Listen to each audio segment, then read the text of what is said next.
नमस्कार दोस्तों, मैं आदित्य श्रीवास्तव। आप सभी लोगों का हमारे चैनल में स्वागत है। आज का हम टॉपिक डिस्कशन करने वाले हैं how to select mutual fund in your portfolio. कैसे आप अपने वेल्थ को क्रिएट कर सकते हैं और पोर्टफोलियो में कैसे अपने फंड्स को सिलेक्शन कर सकते हैं।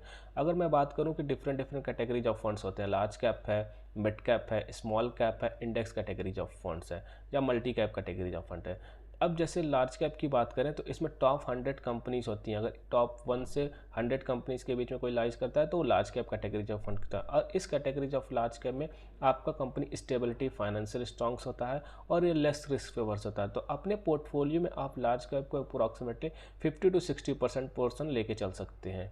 ये आपका लार्ज कैप है। अब मिड कैप की बात करें, मिड कैप कंपनीज क्या होती हैं, ये मॉडरेट रिस्क पे वर्क करती हैं बेसिकली।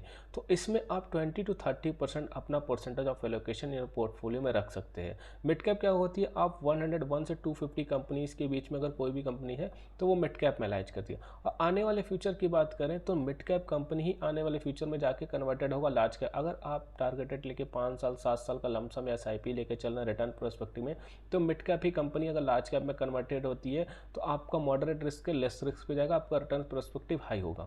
अब स्मॉल कैप की बात करें, स्मॉल कैप क्या होता है, आपके हाईली रिस्क पे वर्क करता है, ठीक है। या इंडेक्स फंड की बात करें, ये हाईली रिस्क पे वर्क करते हैं, ये बहुत ही वोलेटाइल मार्केट पे वर्क करते हैं।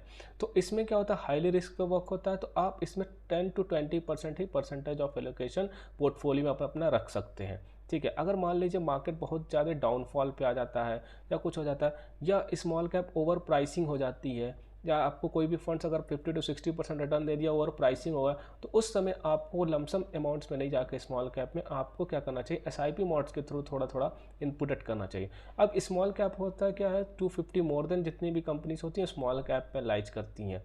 तो आपको अपना परसेंटेज ऑफ एलोकेशन 10 to 20% तक ही मोस्टली लेके चलना चाहिए। तो ओवरऑल द पोर्टफोलियो को अगर डिजाइन करें तो 50 to 60% आप लार्ज कैप में रखिए, 20 to 30% मिड कैप या multi cap category of fund जैसे लार्ज, मिड एंड स्मॉल का कॉम्बिनेशन लेके चलना चाहिए। स्मॉल कैप में आपको कम से कम लेके चलना चाहिए 10 to 20% तक का, क्योंकि अगर आने वाले फ्यूचर 5 से 7 साल का लेके चल रहे हैं तो स्मॉल कैप ही मिड कैप में जाएगी या मिड कैप ही लार्ज कैप कंपनीज में कन्वर्ट होगी। इससे आप अपना रिस्क को बैलेंस, पोर्टफोलियो को बैलेंस लेके चलते हैं। अगर किसी भी तरह की अनसर्टेनिटी मार्केट में आती है या कोविड सिचुएशन क्रिएट होता है या जियोपॉलिटिकल वॉर टेंशन होता है, तो आप अपने पोर्टफोलियो को रीबैलेंसिंग कर सकते हैं प्रॉपर्ली। तो इस तरह आप अपने पोर्टफोलियो को डिजाइन कर सकते हैं। Thank you.